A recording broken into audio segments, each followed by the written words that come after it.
So we're back for the Misunderstood podcast at Norwich Fitness Center. This is our second episode back from that long hiatus that we took. Mm-hmm. We're going to be going over a few things of current events, and then we'll wrap it up with some things that happened this week, and then we'll talk about our questions. Cool. Our secret question that we have for each other. Sounds good, man. Hell yeah. So what's going on? How are you doing? I'm doing good. A little thrown off right now. I'm not gonna lie. I'm just being 100% honest. But things are going good, man. The gym is flowing. Everything's going well. Mm-hmm. We got a lot of stuff in motion. Having a lot of great meetings so far this week. So yeah, I'm excited. We got a lot of good stuff going on. Cool. So a lot of the events that are happening this month and next month, we want to talk about. So what's the first event that's happening this month? Yeah, so the big one we got coming up is the burpee challenge. Mm-hmm. That's huge. That's gonna be exciting. It's our fourth one. I think we got. Fifth. It's our fifth one. Yep. It's 1,000 burpee challenge. It's gonna be held September 27th at 9 a.m. It starts at 9. We're gonna do like a stretch plus. We're going to introduce all the vendors that are going to be there, plus any of the info booths. We're going to have a massage therapist there, along with the mobile crisis van, and several other vendors will be there. So I'm going to introduce those guys for supporting the event. We do have sponsors as well. Some people are sponsoring athletes. Some people are sponsoring teams for the burpees. And after we do that, we'll stretch it out and we'll go over like the standard of the challenge. So basically one person at a time does a burpee for that team, and then you switch off. So usually it's like sets of 5 or 10. And then as you kind of go through, you just share the burpees and chip away at it. It usually takes somewhere between an hour and 15 minutes, was like on the faster side, to like an hour and like 50 minutes. Yeah, Dusty was a savage. I think he did it in 41 minutes. Well, he was solo. Was that right? He did it under an hour. It was like 1:47, I think. Oh, 1:47. That could have been Steve Stark, though. Steve Stark was our first. No one did it under an hour? I don't think so. No. Maybe I'm bugging. Not that I remember. Maybe I'm bugging. But yeah, both of those guys are savage. That was solo, though. Yeah, that's absolutely insane. Teams usually finish a lot faster because obviously you're resting and you go. How I'm doing is a squat. I'm squatting up. I'm squatting up. Oh, you're squatting up. Yeah, not squatting. Okay. I'm squatting up. Okay. I got about 8 people right now on my team. Okay. I'm trying to get 2 more, so we got to do 100. Mm-hmm. Okay. And we're going to become the champions of the burpees this year. Well, I have 7 people, and I need to get to 10. That's my goal. Minimally 10 people. So. Okay, fine. I'm trying to get 20. All right, that's even better. So. No, I'm just kidding. So if I had 20, then we have to do 50. Yeah, that's huge, man. 50 quick, bang, bang. 20 people's hard to get to like. It really, it's for one team. Yeah, so we have, because you have a team, I have a team, Ray has a team, mm-hmm. Billy Wilson's has a team, with Dan and Kim, and then. Does Ashley have a team? Ashley's very pregnant, so But she said she was going to. She wants to do some. I don't know if I don't think she wants to be on my team. I think she wants to form her own team, but I just don't. I don't know. I heard her recruiting. I don't know how official it was, but I heard her recruiting. She's not going to listen to anything I say. So if she wants to do burpees, she's going to do them. Yeah, yeah. As a matter of fact, if you tell her not to do it, she's definitely 100% going to. There's another team too that just. Oh, the 6 p.m. class has a team. Oh, they do? Yep, Tim's creating that with Emily. That's cool. Yeah, that's cool. The whole 6 p.m. That's cool. And did we talk about like the donation part? 315 actually might have a team too. So it's a sponsorship. So basically, the reason we're doing this, there's a few reasons. So the first reason is Suicide Prevention Month and mental health awareness. So we do this event every year to raise awareness that it is okay to go get help if you need it. It's called Break the Stigma. That's the event, the name of the event. We have the modalities that are going to be there that help people in need. If you need, to reach out to somebody, we're going to have contacts. We'll have the info. We'll have different self-care outlets that people can utilize. And the sponsorship portion, how it works is you go to somebody or a business and you say, hey, this is what we're doing. It's for a good cause. Will you sponsor my burpees? The proceeds from the event all goes towards youth, veterans, and mental health awareness for like a scholarship. So we're planning with our nonprofit that just got approved. We're planning a bunch of youth programs and young adult programs that basically introduce people to health and wellness, not just physically, that is a part of it, but also emotionally, mentally, financially. We just talked about too, like we want to encompass every type of health possible. So it, it brings together what actually being healthy, a healthy human is. And that's going to help us create these programs and potentially give scholarships to people that to take the programs that maybe can't afford it or just don't have the opportunity to do it. So that's kind of how this program started. Actually, the first one we did was downtown. We funded a kids program, and we were supposed to do it for like 4 weeks right after COVID, and we funded it for 16, and we had like 20 to 30 kids. I think it was every Saturday or Sunday. We did it for 16 weeks. Yeah, that was cool. Yeah, we did cool. Strength and conditioning, basketball drills. We had a pretty large group downtown. We were in masks. Everyone was wearing masks. Yeah, it was only for we had like the highest amount of kids we had was like 25 kids in there at one point. Yeah, right? it was. Yeah, we had to like break them up in groups. Go outside, go inside. Yeah. We had the hoops, the hoop outside. Remember we had like the donated hoop, and then the hoop we just got outside. They were doing like the court back there. And then we were doing strength and conditioning in different groups inside. So I was doing weightlifting, like front squat, back squat. We had a Sean helping us out at one point, doing like agility drills. We had your brother Desmond helping out with basketball drills. It was a pretty cool like team effort too. Like, and that was our first one. Yeah. And then that's how it started. And then when we moved to Wisconsin, we had where we are right now. The first year we moved in here, we had a tragedy in the parking lot. So that kind of shifted our focus onto that. But it does all kind of flow together. Like we want to create mentally healthy, humans. And like, what does that mean exactly? Is like kind of like what we're trying to create is like the support, the knowledge, and the ability to use these services is like what we're trying to provide. Yeah. So. Yeah. We've seen it. I mean, we talked about this before, but we've seen people come in here, ripped, unbelievable body, just like in great physical shape.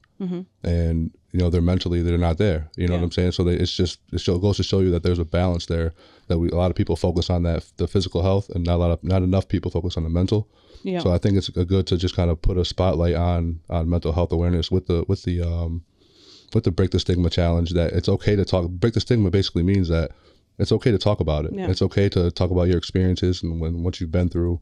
And I think that's really important because, I know when I was dealing with depression and I was going through it, I felt like I was alone, right? I felt like I was the only person going through this situation, and I was a burden to everyone, which is just not true, right? Like there's so many other people going through it. There's so many other people who have like mental breakdowns, if you will, or just like mental lapses. And it's needed to be talked about, and especially in young males. I know that so males are held to a certain standard in the society, and it's specifically young black males. There's yes, young males and white, and every race needs to be mentally needs to be focused on their mental stress and their mental health, but I feel like there needs to be more opportunities for kids to talk about, to young black kids, young white kids, whoever, but to speak on what they're dealing with mentally. You know what I'm saying? And what they've been through, and if they're sad, if they're happy, like it's okay to cry. Because we're taught as growing up that if you cry, you're a baby. You grow up, as a boy, you cry, you're a baby. So I feel like that sticks with you the older you get, and you just build this callus over all your emotions. And I don't want to just make it seem like I'm just like black males or just males. It's everybody. A lot of people deal with this. But I have experience with it too. Yeah, but I think it's important to have somebody like older, like yourself, explaining that to people, because I think the younger generation, even the older generation, doesn't understand that. What? I'm saying like you're being vulnerable. You said older. What? Call me old, Nick? No, I said the older generation. Like yourself. No, like our parents. That's not what you said, dude. And we'll run that tape back. 10 minutes. All right. And we'll run that tape back because you just try to call me old. I didn't mean it that way. But what I'm saying is like we got the young kids, right? They don't see many people, especially males, being vulnerable like that. So that's Old males before. That's the point. Yeah, no, I get what you're saying. Yeah, and it's it just needs to, and it's okay, man. Everyone goes through it, and I think once I realized that, it helped me deal with a lot of my issues. Like, hey, wait, it's not just me here. Let me talk to this person about what they're going through, or what they've dealt with, or you know. So it's our message, like especially with this podcast, is like it's okay to talk about uncomfortable things sometimes. Yeah. And it's okay to express yourself. You know, it's very important to feel safe, but you know, we want you to be able to express yourself and make this place here that place where you feel comfortable to express yourself, be yourself, and I think that's huge. But let's wrap up the burpee talk for now. Another thing that we have coming up that's huge, Fall Fest. Fall Fest. The Fall Fest. That's going to be big. October 18th. October 18th. So we have 2 sessions technically, if you want to call it like that. So we have the morning, so from 10 to 2. We're going to have vendors and different, almost like a trunk or treat, but like it's a trick or treat basically. So each vendor will have some candy for the kids. Holly's planning to do like a punch card or like a stamp card for that. So like whoever commits to being a vendor, we'll put them on this stamp card. So we'll hand them out to people. That's cool. They can get the stamps for each time they go to each vendor. Yep. Musician. We're gonna have artists. We're gonna have live musicians. Live music. Yep. Vendor, like you were saying, vendors. Games. We'll have some cornhole. We'll have a bouncy house. We do have my cousin's food truck coming at that point, so she'll be here 10 to 2 minimally. I don't know. She might stay longer. I'm not sure. Yeah, that's gonna be awesome. So that's the morning session, and then the night session. we have a meeting tomorrow about it, but essentially, my sister Kendra, she's friends with Kasi. Mm-hmm. Kasi is an artist. He basically gathers other artists together and they do a show. Yeah, shout out to Kasi. Great dude. Great group of kids. Great group of guys. I'll say kids, they're grown men. Great group of men. We're excited to work with them. Yep. They're very hungry. They're very passionate about what they're doing, about performing, about hosting events. So we're excited about that. That's going to be big. The Fall Fest, man. It'll be outside. Like you said, a bunch of games. We're going to do a raffle. Yep. We're going to have cornhole. And just pop out, man, and bring your family. You know, it'll be through the whole day. You know, we're gonna have artists there as long as they want to perform. So it's gonna be fun. It's gonna be fun. I think we're still developing it, but we will post everything out. Yeah, exactly. Pretty soon. It will be in our newsletter as well. We send out a newsletter every month in the beginning of the month with all of our events for that month coming up. Yeah. Yep. Another thing that's coming up is our pickleball tournament. Yep. That's this weekend, I think. That's coming up. This next one is this weekend. Yep. That's coming up this day. This episode should be out before the weekend's up. Yep. I'm thinking. So if you haven't signed up and you want to play, definitely sign up. Link will be in the Instagram for Norwich Fitness Center and NFC Pickleball. And then we are planning, I think, other events too. So we'll have that all out on the schedule. In the newsletter. Yeah, that's gonna be cool. You might see me. I'm a 3-time NFC champion. You might see me on Sunday playing with Jackie. She just needs a partner, so I might pop out. I mean, I think it's Saturday, but yeah. So those are the current events. Let's jump in right away to kind of spoke our time there in the intro. But it's all right though. We're figuring this out. We're rusty a little bit. But let's talk about like the meetings that we've had this week. I think that it was like really, really cool when we experienced. Actually, it was yesterday, and it was out of nowhere, out of the blue meeting, based around our nonprofit and based around kind of getting things done for DCF kids, underprivileged kids, and redirecting anyone potentially going down that juvenile route. Like we want to make sure we catch the kids that fall through the cracks, as they say. Because so basically what the program is going to do is like get those kids and get them in this healthy program that we're trying to create with physical fitness, emotional fitness, mental fitness, and financial fitness. Any fitness that we can help with these kids with and almost create like a curriculum. We're going to do that. And we're going to offer it to the youth. We'll offer it to young adults, and then adults need help too. So we're gonna do what we can for the community to like give that back to them. Yeah, and we'll have multiple programs. We'll have multiple programs. We'll have underprivileged kids. We'll have we'll have I mean, I don't want to say privileged kids, but we'll have people from every walks of life.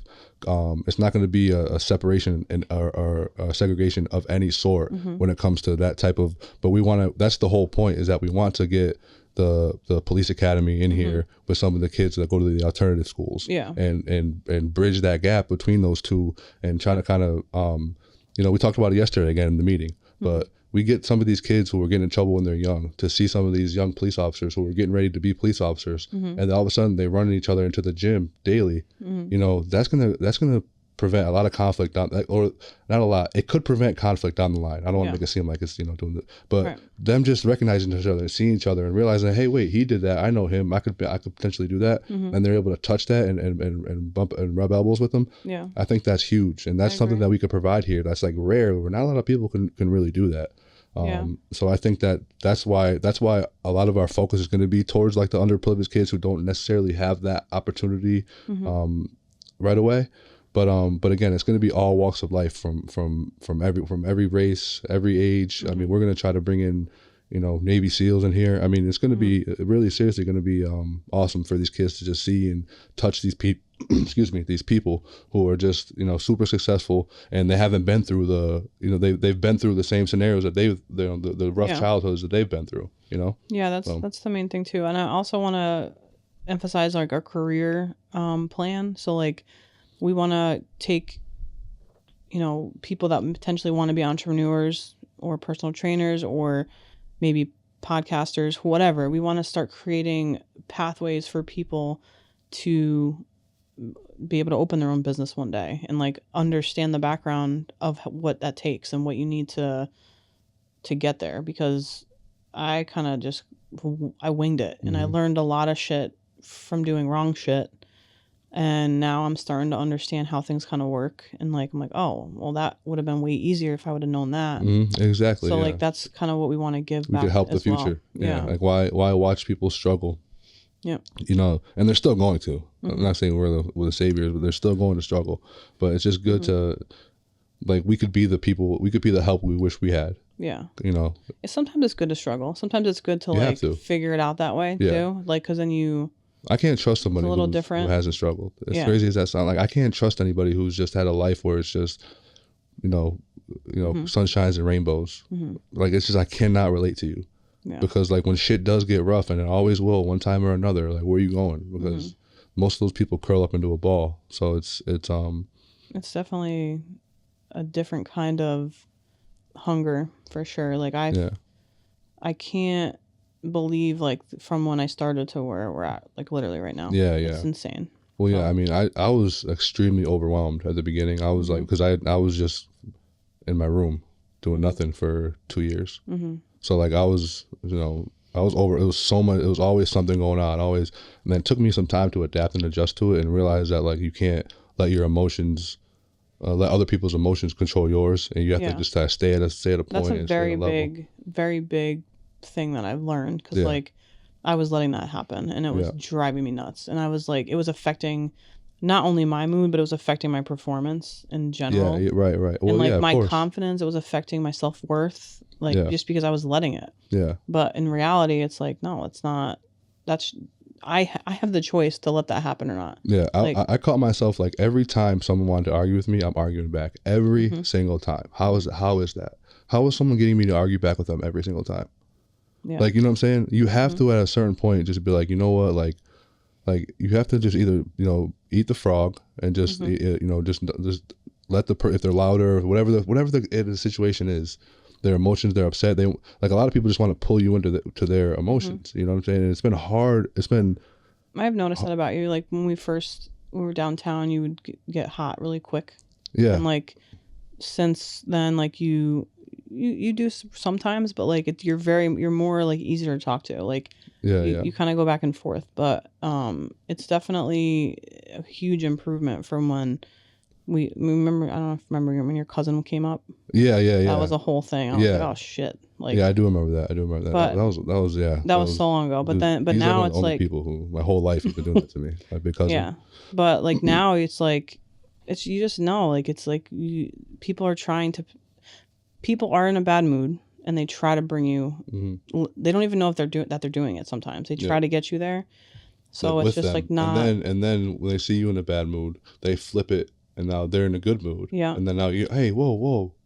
Yeah. And it's like you find yourself in this, you know. So Yeah. I can't do that anymore. So I've gotten heated here a few times, like with certain things, but I try to remind myself of that. It's just like, it's not about you. Like, it's not what they're bringing to you is not about you. It's just like their stuff. Yeah. And like maybe they just want someone to talk to. But yeah, and like there are days where I have bad days too. Like you know what I'm saying? Oh, yeah, so for sure. I also take that into consideration as well. I'm far from perfect. Yeah. And you know, I'm not. You know, there's days I shouldn't be in. Like, I need to go home. Yeah. Because same, I'm just like, same. all right, this is. Yeah. I need to go do some breath work. What I do though is I just simply just like walk. I move around and I walk around and I just keep myself like in one place. It helps for me to like walk around, watch pickleball, get up, move around. Like even if because someone could always walk in every second, right? Yeah. Like in every minute, someone could be able to. But I can't. Like for me, it's like for the amount of hours that we're here, I need to get up and walk around and do my thing. And that's how it makes sense. Yeah, and that's just how I'm able to cope to just like, you know, mentally help myself because we talk about the mental health and kind of wrap it back in. Like I was just basketball, run, travel, basketball, go. Like I didn't even know anxiety to me. Like when I was like in my early 20s, was just like that was just but you're just not aware. Like I was not thinking about being anxious while I was playing softball in college. Yeah. I just was like doing it. But in reality, I look back now, I'm like, holy shit, I didn't even take care of my mental health at all. Yeah. I just was going and just like. Yeah, I would almost throw up before every basketball game in Maryland. And like, it was just normal to you. Like, ooh, like gagging and almost throwing up and then going out there like, oh, all right, that's just part of being, and like, I was petrified. It's crazy. You know what I mean? Yeah, it was, let's talk about this meeting real quick that we had yesterday. I know we got to wrap up. I know we got. We're how much time do we have left? Timeline. Like 8 minutes. Yeah, okay. Yeah, we got a couple minutes here. But I do want to just wrap up. I kind of not wrap up. I want to talk a little bit about the meeting with Tony yesterday. Okay. I thought that went really, really well. Basically, Tony and his brother Trell, and his cousin. Her name is skipping my mind Joe. right now. Her cousin Joe. Tony and Joe came in yesterday, but Trell is Tony's brother. Anyway, great group of people. You know, Tony's turning his life around, and he wants to help the youth kind of get out of the streets. Basically, you know, he'll tell you himself. We'll have him on, and we'll talk about it. But and his cousin Joe has a nonprofit organization, and basically what yesterday was we kind of helped guide them a little bit yesterday. It was just cool to see the meeting develop because we came in thinking that they were going to have some stuff set up or what they wanted to do, but really what it was is they had a foundation of an idea, and we've been through so much that we kind of helped them polish off what the idea that they had, and kind of we're going to start to put them in a position to where they can help a lot of people. Yeah. And we're with a part of NFC. We're going to start basically a fitness program with kids. We haven't come up with the dates yet. 2 to 3 times per week. Yeah, after school. And maybe on a Saturday too. Yeah, maybe a Saturday morning or something like that. And I thought that was really, really cool because like we're living it. We're actually helping people as we speak daily. And it's just like we don't even, you know, it's cool that we have a chance to talk about it now, but we've been doing it and kind of haven't even been able a chance to talk about it. So it's just we've been doing everything through the for-profit. So it's cool now that we're going to be able to have the opportunity to get grants to really help us run these programs. Because before we were just, fundraising ourselves and using that money for that. But now we create the program, we get the grant, and we can actually fund the full program. So I'm so excited about that because that's what we've been wanting to do. We've just been doing it with our own money. Exactly. Yeah. And I said this yesterday in the meeting to them. You know, who's paying for their gas? Who's paying for the food? Who's paying for it? And then Joe said, I am. And I said, well, that's great. And you're an awesome person. But that's all you get. And eventually, if you're not funding yourself, it's going to run out. And then these kids are going to go right back into the street and go right back into whatever they're going because they just realize, oh, well, I can't count on, I'm not saying Joe specifically, but just it makes sense. It's like the cycle. Like, we want to, because we're learning still too. Like the 100%. Nonprofit lane is very new to us. Yes. But we have a really great team.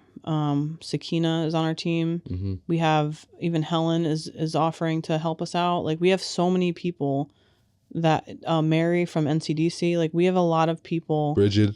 Yeah, it's just nuts. Yeah, Like a lot of people in this facility are awesome people and they want to help the community. yeah. So Yeah, and I think that was really cool.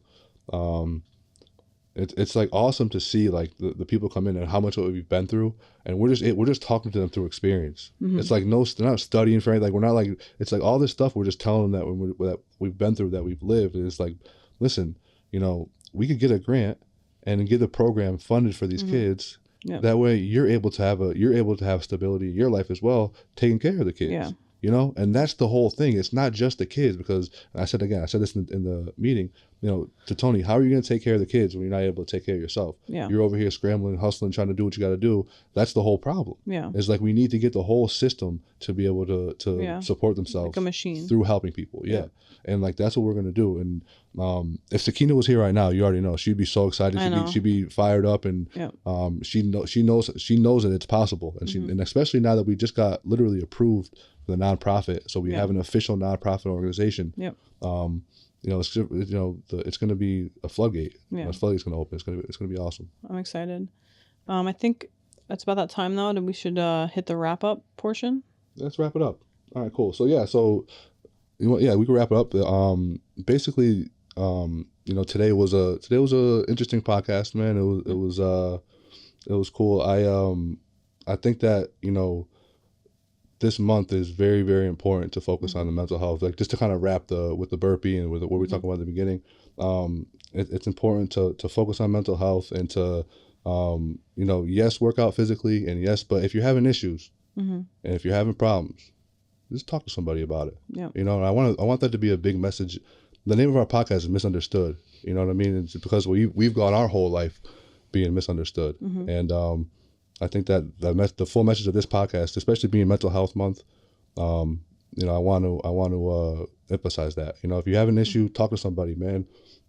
Write it down, or just express yourself in a certain way, so where you don't feel ashamed, because everyone goes through it, and that's basically it. And that's my wrap up for today's podcast. What about you? How are you feeling? I think that we like you said, we have a lot of cool events coming up, and we'll post it out in the newsletter and on social media. The podcast, I love doing this, and I think it's great that we're gonna start bringing people on at some point, and like interviewing and maybe teaching kids how to do this as well. Yeah. But this month is definitely about mental health awareness, and like you said, our logo is because we have been misunderstood, and it's okay to be misunderstood. And that's why we have the infinity sign, because like it's gonna happen multiple times all the time, and it's okay. Yeah. So if you need to express yourself, you just got to find your tribe and express yourself, and it will be okay. We will help you through it. It's just like a cool logo that we came up with, and I think that the message there is it's helping me understand myself. I went through EMDR therapy in April to May of this past year, and it's the best thing that I did. It literally changed my entire life. So it changed me as a human. It changed how I thought about things, how I felt about things. I didn't even realize how I was feeling until I went through that. So vocal cords. Yeah, pretty much. I was sick all last year, and like I've barely been sick this year. So yeah. It's just cool. It's just like the body is so scientific, and it's so smart that mental health does affect so many other things. Yeah. So, but I think thoughts become things. Yes, for sure. If we have time, we should do the secret question. Oh yeah. And then that's that. Then we should be done, I think. All right. Let me see here. I got it for you. It's a simple one for the first one. Sure. What's the most embarrassing thing that's ever happened to you? The most embarrassing thing that's ever happened to me. Yeah. Appropriately. The most embarrassing thing that's ever happened to me. This is an easy one, man. I lobbed that one at you. I'm not sure. Let me think for a second.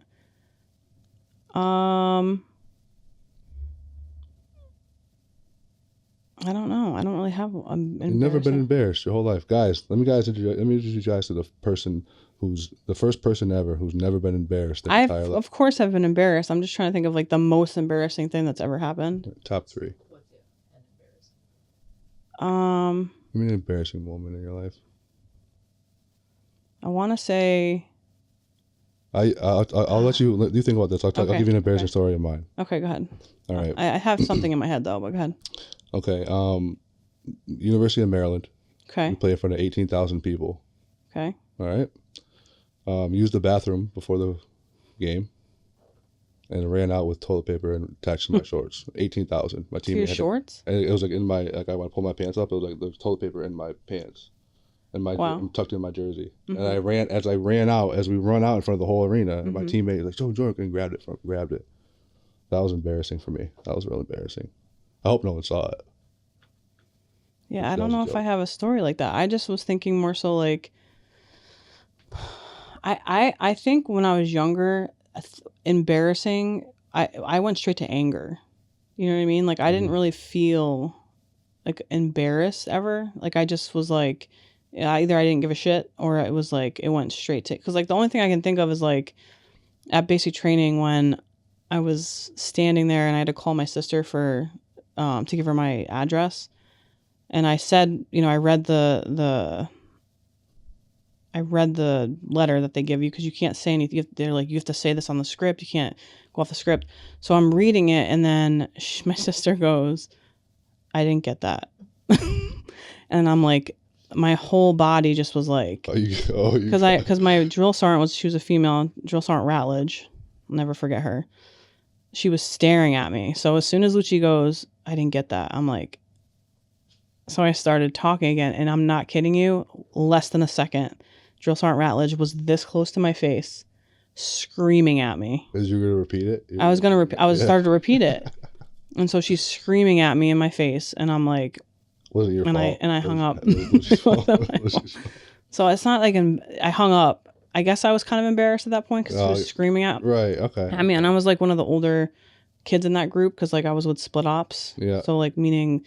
They join at 17. They come to basic training, and then they go home back to their senior year of high school. Yeah. I joined after college, so like I'm one of the older people that everyone's like, oh, she's gonna be an officer, so we need to. They were on my ass, so that was just an example of like, I felt my body get hot, like I wanted to fight at that point. I was young and stupid, but like I had to like just hold my tongue. Yeah, that's a good one. So I don't know. I mean, I guess I was embarrassed at that point. There's a lot of moments like that in basic training and in OCS that were just like, I can't believe this is happening. So Yeah, that's, you know. that's funny, yeah. All right, guys. So- Well, that's enough for the missing. You don't have a question? No, wait, I didn't ask you a question. Oh, okay. Sorry. All right. You gotta wake up, man. Your question is, what time frame, if you could, and it just doesn't have to be a long answer. If you could pick any time frame to live in, when would that be? Oh, that's a great question. I would pick 1,000,000 years before the Big Bang. I'm the first guy. Okay. All right, that's I my would answer. pick, if you want to know I would pick when the pyramids were being built, because I want to know how they were built. You wouldn't go back and just build the pyramids, but 1,000,000. No, I don't. No one knows how to build them. So you would right before they were built, you would go. I want to know exactly how they were built. I want to know the engineering plans. I want to know how the fuck they move those blocks. That's a great one. Here's why I wouldn't do that. Why? Because what if it's something that you had that choice, right? You had that option. And what if it's something that you already know, right? And it's like something that was out there in a book, right? What if hypothetically, like we don't know, right? And what if it really was It would just piss like, me off. you know what I'm saying? You're back there and you're watching these people, you're like, Are what you the serious? yeah, you know what I mean? That's why it's tough, because you don't know. You think that you're gonna go back there and see some amazing thing, but what if it is like the guys just. No, I have some theories. I don't know. I think frequency moves that shit. I think there's giants. I think there was a lot of different shit. Yeah, one time we'll wrap up with this. But one time I went down a rabbit hole in the pyramids. I went home to see my dad, and I stood in the middle of the living room. I started shaking up and down, and I was like, "Dad," I started shaking up and down. My dad's like, "What are you doing?" And I'm like, "Dad, see over there? It's vibrating. I'm standing right here, but I'm shaking there, and it's vibrating there." That's how the pyramids were built. And my dad was And like, then you walked out the room? yeah, I was like, Hilarious. yeah, no, I was going to go. My dad was like, get out of my face. Get out of here. Go over there. Anyway, that's it. That's it for the podcast today. We did go over a little bit over our time, but we usually do that. Like, share, subscribe to the Misunderstood Podcast. Follow us on Instagram at the Misunderstood Podcast. And yeah, appreciate you guys. That's a wrap.